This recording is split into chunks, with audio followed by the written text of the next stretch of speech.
Bonjour, bienvenue dans ce nouvel interview Noiser. Ce concept est de présenter des artistes, des musiciens et des entrepreneurs engagés en faveur de l'écologie et de la solidarité.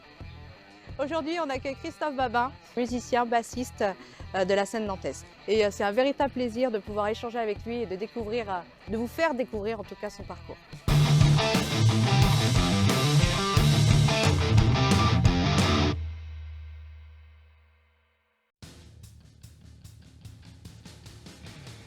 Salut Chris, merci d'être là.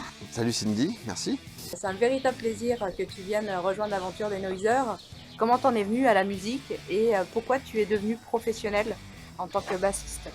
J'en suis venu à la musique par hasard. Ça a commencé au collège en fait avec une prof qui était tout juste titularisée et qui a voulu nous changer de la flûte. Elle a fait acheter au collège tous les instruments nécessaires. Donc avec mes copains, on était un petit groupe à s'échanger des vinyles, de métal, machin. Et après à la cantine, on allait directement dans cette salle. Comme je cours pas le plus vite, tout le monde était rendu sur la batterie, la guitare, qu'il me restait la basse. Et du coup, je me suis développé un vrai amour pour cet instrument-là. Cette prof nous avait fait inscrire aux Jeunesses musicales de France. Je ne sais pas si ça existe encore, mais c'était une compétition où chaque collège avait son groupe de musiciens et on avait le droit de monter quelques morceaux dans les styles qu'on voulait. Donc nous on était arrivés avec la cartouchière à l'époque, tu vois bien, dans les années 80. Puis voilà, on a perdu, mais c'est pas grave, mais bon, ça a commencé comme ça, quoi. Puis après, j'ai fait des répétitions, des trucs comme ça avec des copains dans les garages. Et, si je suis arrivé à en vivre, c'est vraiment du pur hasard, quoi. C'est vraiment une opportunité. Je me suis pas dit je vais faire ça un jour. Une copine, son papa tenait un orchestre de grands musiciens avec un G-son, lighteux et puis section de cuivre et tout le tralala. Et puis un jour son bassiste est parti et m'a proposé la place. J'ai eu 3 mois pour bosser tout le répertoire alors que je connaissais pas du tout comment on fait une grille, comment on fait une partition. Je connaissais rien en musique à part juste jouer avec les copains. Donc ce mec-là m'a fait confiance. Et puis voilà, ça a commencé comme ça, j'avais 19 ans. Donc ça veut dire qu'après tu as pris des cours et que tu t'es perfectionné. J'ai pris quelques cours, pas suffisamment à mon sens à ce moment-là. J'ai fait mon premier dossier d'intermittence à 19 ans. J'étais très pris très vite dans le fait d'aller faire des spectacles et des concerts. Et vers 22-23 ans, j'ai fait une audition pour ce groupe-là. C'était un groupe qui s'appelait Headline à l'époque. C'était un groupe de heavy progressif avec une chanteuse. Une semaine après, je me retrouvais au Salon de la musique à Paris. Je me retrouvais à côté du batteur de Red Hot Chili Peppers, Chad Smith. J'ai commencé à faire mes premières sessions studio. Où là, gentiment, on m'a fait comprendre qu'il fallait que je bosse un peu, quoi. J'ai acheté tous les bouquins possibles et inimaginables. J'ai discuté avec plein de musiciens. Et puis j'ai passé des heures carrées, en fait, tout seul dans une petite piole. Je me souviens à l'époque, j'avais pas beaucoup d'argent, je mangeais une baguette et puis un pot de rillettes par jour et puis je bossais, quoi. Ça s'est mieux déroulé après par la suite. Quels sont les bassistes professionnels qui t'attirent et qui t'inspirent le plus? J'ai écouté beaucoup de bassistes au début, mais il n'y a pas tant de bassistes que ça, moi, qui m'ont fait triper. Il y a pas mal de batteurs, il y a pas mal de guitaristes. En fait, ce que j'aime bien, c'est la manière dont les gens s'expriment avec leur instrument. Est-ce que tu aurais des conseils éventuellement à donner à des groupes de musique amateurs? Le plus productif, c'est d'avoir un vrai travail à la maison, dans un premier temps. Le fait de travailler en équipe, ça implique qu'on écoute les autres pour pouvoir se placer le mieux possible dans l'espace sonore que les autres musiciens proposent et faire en sorte que ce soit ce que tu apportes, c'est une valeur ajoutée au truc. Et les groupes, ils se réunissent, ils n'ont pas suffisamment bossé à la maison, ce qui fait qu'ils ne maîtrisent pas spécialement leur instrument. Et quand ils arrivent pour jouer avec d'autres personnes, en fait, ils écoutent plus eux que ce qui se passe.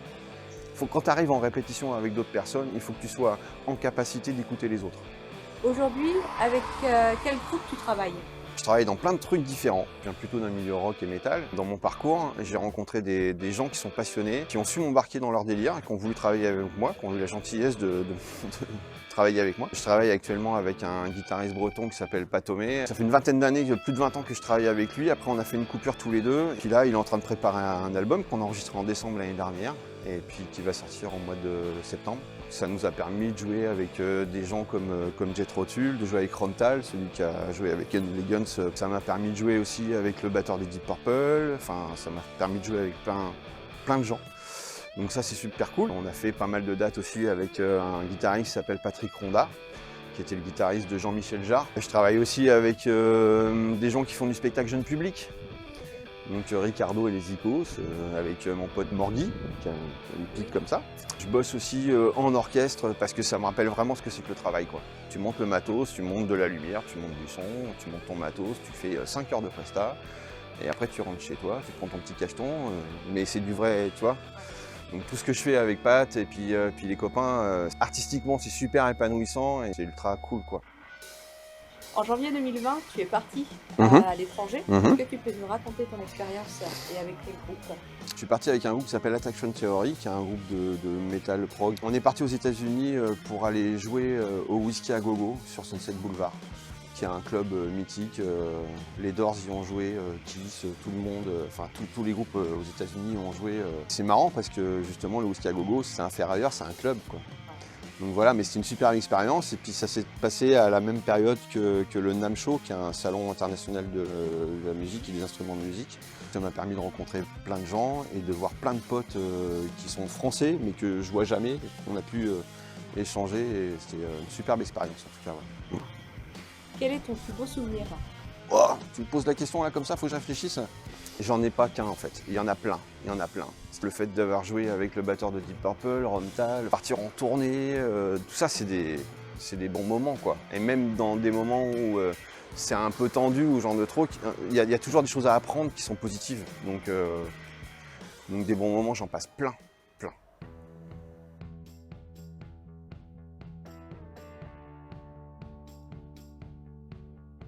L'écologie, qu'est-ce que ça t'évoque? La curiosité, c'est-à-dire la curiosité de pourquoi on fait les choses. Et essayer de s'intéresser à, quand on jette quelque chose, où est-ce que ça va. Si individuellement, on s'intéressait un peu plus à toute cette chaîne-là, déjà ce serait vraiment super, ce serait une grande avancée. Pour moi, c'est un sens des responsabilités individuelles avant tout, plutôt qu'un phénomène de masse.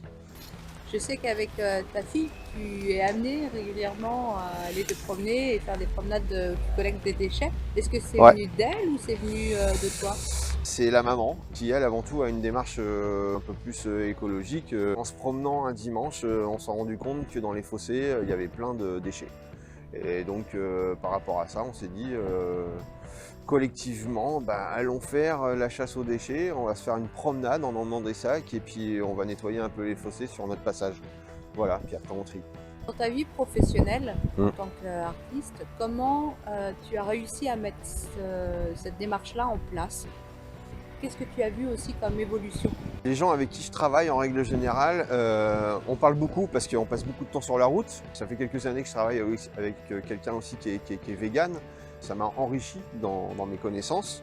Et c'est un métier de toute façon où tu croises une multitude de gens qui ont une histoire différente. Petit à petit, on s'influence les uns les autres. Et ce que je vois aussi, c'est que les organisateurs, ne serait-ce que quand on arrive pour l'accueil et tout ça, ils sont passés du plastique au couvert en bambou. En grande majorité, on n'a plus de bouteilles en plastique sur le plateau, on a des gourdes. On voit qu'il y a quelque chose qui se passe. Et ça nous permet d'en discuter aussi entre nous. En fait, le truc, c'est que la démarche, on la comprend. Donc, dès lors où tu la comprends, tu l'acceptes. Tu as beaucoup de branleurs dans ce milieu, hein. Mais quand même, ça reste un sujet où on reste quand même sérieux 2 minutes et puis on comprend le truc. Qu'est-ce que tu penses de la démarche de Noise Impulsion et de la mise en place de son festival? Je trouve que cette démarche, elle est vachement bien parce que même si elle vient à la base d'une culture qui est plutôt rock, ça permet d'attirer des personnes qui n'ont pas forcément accès à ça. Il faut faire ventiler cette information-là pour que les gens puissent prendre conscience que l'écologie, c'est quelque chose d'assez important et ça devient de plus en plus important actuellement et urgentissime. Merci à vous d'avoir suivi la vidéo.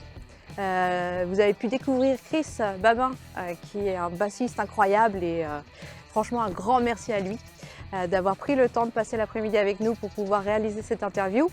N'hésitez pas, si comme lui vous voulez soutenir l'association Noise Impulsion, de liker nos pages, de nous suivre sur les réseaux sociaux et de venir aussi découvrir notre prochain interview noiser qui sera avec Manon, qui est notre chargée de communication.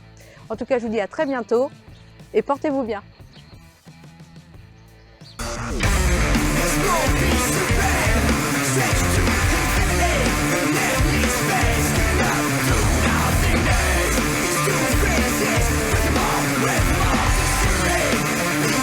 With